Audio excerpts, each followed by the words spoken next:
Hello, everyone. Welcome to the show once again. We are going to get into a subject of vital importance to the Igbo people. It is about the Osu and the Igbo marriage. A few years ago, alongside my close friend, architect Izuchukwu Onuchukwu, and like myself, I started the group Igbo Marry Igbo to try and get our people back to doing some of the things our ancestors did, and our society was the better for it. Our society was like an aircraft carrier, an unsinkable one. Our people married our people, and because our marriage had distinct traditions and customs, it was the bulwark of our society. It gave us a lot of stability. Can we say that that institution is perfectly healthy today? We cannot say that, but that is besides the point. The point we are getting into today is a subject that is also that also has some tangential connections to the Igbo marriage. There is a large body of Igbos. If I say there will be up to 1 million, I might not be exaggerating, who have what we would call Osu ancestry.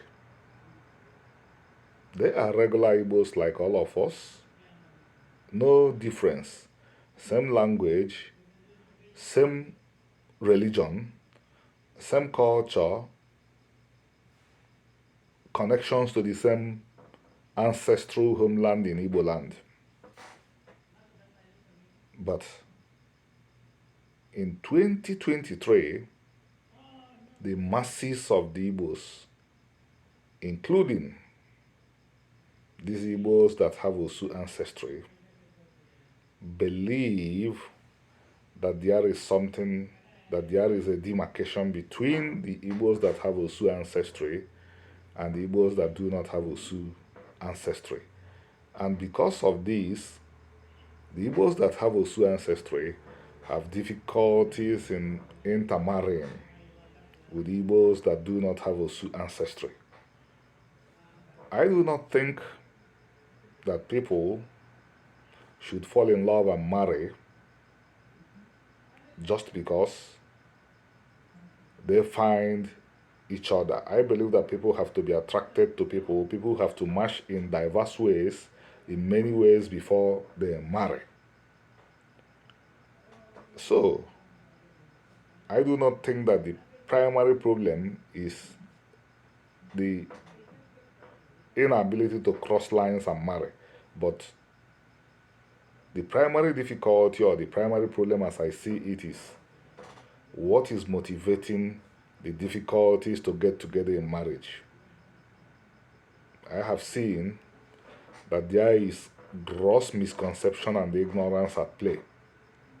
If the Igbos understand the status of the Igbos who had Osu ancestry, if they understand whom they were, the roles they played in the society, even if the intermarriages will not happen, that will not be a problem.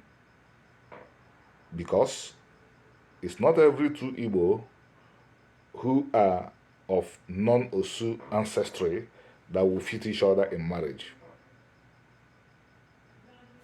But I hope you are getting my point.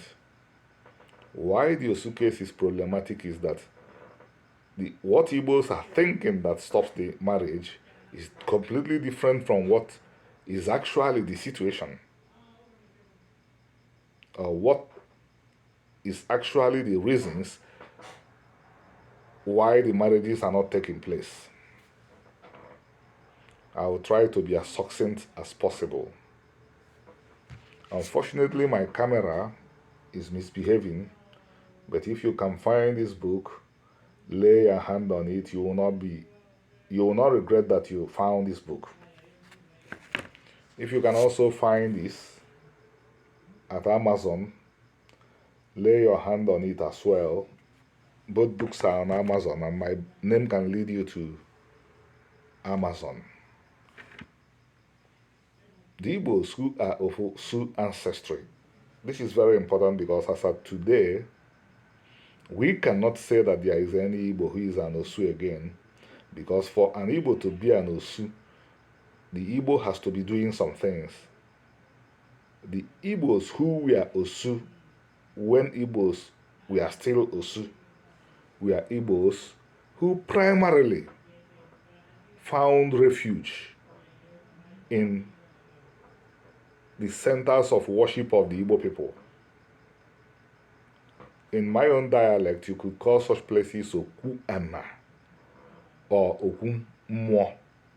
Oku Mwo means sanctuary or shrine of God. I hope I will not be drawn into something that I have found to be very, very disconcerting. After less than 200 years out of the Igbo religion, even though Igbo should know better, there are Igbos that have the name Chiuku as family name. I'm talking about Igbos, some Igbos whom if they were alive will be over 100 years now. Their family name was Chuku. And virtually every scholar that wrote about Igbos in colonial times wrote that there was a distinct recognition of a supreme being called Chuku. But in contemporary times, after 1 year out of the Igbo religion, contemporary Igbo does not remember that his ancestors knew a supreme being and called him Chuku. So what they talk about when they talk about these Igbos who are of Osu ancestry is that these were people dedicated to deities or gods. They do not reason that these are people, that this could have been people who were dedicated to God. That's the problem. The assumption is that it must be gods, and of course we know how this started. The Europeans who imposed colonialism on the Igbos did not understand the Igbo religion, and they had no motivation to understand it. If somebody loves you, why would the person colonize you? They colonized the Igbos in order to enslave the Igbos. And one clear way of enslaving them, the most effective way of doing it, was they knew who the Igbos were. They knew that the Igbo people would hate idolatry, so they took youngsters into the mission schools and convinced them that everything about the Igbo religion was about gods, knowing that the people would then hate everything about their culture and religion because it was about gods. The Israelite people, whom the Igbos are, hate and revolt against idolatry. So what they succeeded in doing was to remove the Igbos from the Israelite religion, convince them they were pagans, and then handed them Christianity. So, changed from Igbo to Christians, they began to hate everything Igbo. That is why they see everything their fathers did as idolatry. That is why Chuku has been forgotten. What they remember today are deities and gods, even though there are no words for deities and gods in the Igbo language. I mean, gods with a small g, or God with a small g, whereas God with a capital G, deity with a capital G, you can find a proper name for that in the Igbo language. That is Chiuku or Chineke. Chineke means God that creates. Chiuku means great God. Getting back to the question of the Osu, these were principally Igbos who ran to the place where Chukwu was worshipped to get succor, to get protection. And take a note, take a pen and a paper and write this down now. Go to the Bible. There are explicit provisions for the Israelite who feels threatened and runs into the house of God to be free from molestation. This is Hebrew tradition. But what the Igbos who misunderstand the question think about today is people dedicated to deities and gods. And then let us look at dedication again. There is a clear biblical Israelite provision in the Bible for people to be dedicated to God. So the problem of the Igbo is that he doesn't see God again in his life because he has left the religion of God. He left Omenana and left the religion of God and stopped recognizing God. So what he thinks was in his past, which is what is in his present today, are deities with a small d, gods with a small g. And this is what he's projecting onto the past. And assuming and claiming that these were the things that his brothers and sisters who have Osu ancestry were dedicated to. The first people that were dedicated to God in the Hebrew Bible were the Gibeonites. They deceived Joshua, and God told them, through Joshua, you shall be servants, hewers of wood and drawers of water in the house of my God. What did the Osu, what did they do in traditional Igbo society? They worked under the priests and the Levites in the Oku, in the altars and sanctuaries in Igbo land. And all the protections afforded them in the Bible are afforded them in the Igbo society. These fellows that have misunderstood everything about the Osu have forgotten or do not know that just as the Israelite in the Bible was stopped from molesting the Gibeonite, molesting whoever ran into the temple for protection in traditional Igbo society, and even till date, if you even inadvertently, unintentionally wound an Osu or a descendant of an Osu, you are subject to a fine. And this is exactly the way it is in the Bible. But today, the two communities cannot marry because there are also reasons that are biblical why the marriages are not happening. But the problem is that the Igbos don't know this. So their reasons for not marrying are based on things that are not real, that these people were dedicated to deities, idols, and gods. That's not the reason, because originally they were not even dedicated to deities, gods, and idols.